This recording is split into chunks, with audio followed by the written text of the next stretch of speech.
मराठा आरक्षणाच्या मागणीसाठी आझाद मैदानावर सुरू असलेले मनोज जरांगे पाटील यांचे उपोषण तिसऱ्या दिवशी गंभीर वळणावर पोहोचले आहे। मध्यरात्री त्यांच्या प्रकृतीत बिघाड झाल्याने डॉक्टरांना तातडीने तपासणीसाठी बोलावावे लागले। तर दुसरीकडे रात्री उशिरा मुख्यमंत्री देवेंद्र फडणवीस यांच्या वर्षा बंगल्यावर राजकीय हालचालींना वेग आलाय। मंत्री गिरीश महाजन आणि राधाकृष्ण विखे पाटील यांची मुख्यमंत्र्यांसोबत तब्बल तासभर बैठक झाली। नंतर हे दोन्ही नेते गुपचूप बाहेर पडल्याने आगामी घडामोडींवर सर्वांचे लक्ष केंद्रित झाले आहे। शनिवारी दिवसभरात मराठा उपसमितीची बैठक पार पडली। त्यानंतर न्यायमूर्ती शिंदे यांच्या नेतृत्वाखालील शिष्टमंडळाने मनोज जरांगे पाटील यांची भेट घेतली। मात्र जरांगे यांनी आपल्या मागण्यांवर ठाम राहण्याचा पवित्रा कायम ठेवला।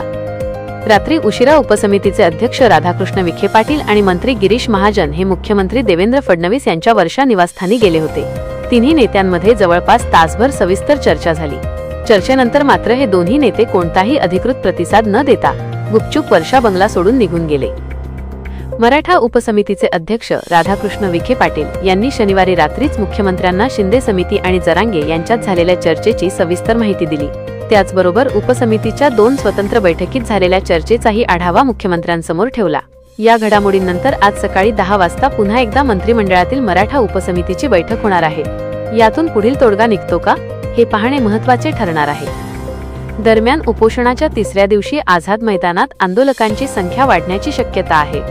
राज्यभरातून मराठा बांधव मुंबईत दाखल होत असून आंदोलकांच्या खाण्यापिण्याची जबाबदारी देखील समाजातील लोकांनी स्वीकारली आहे।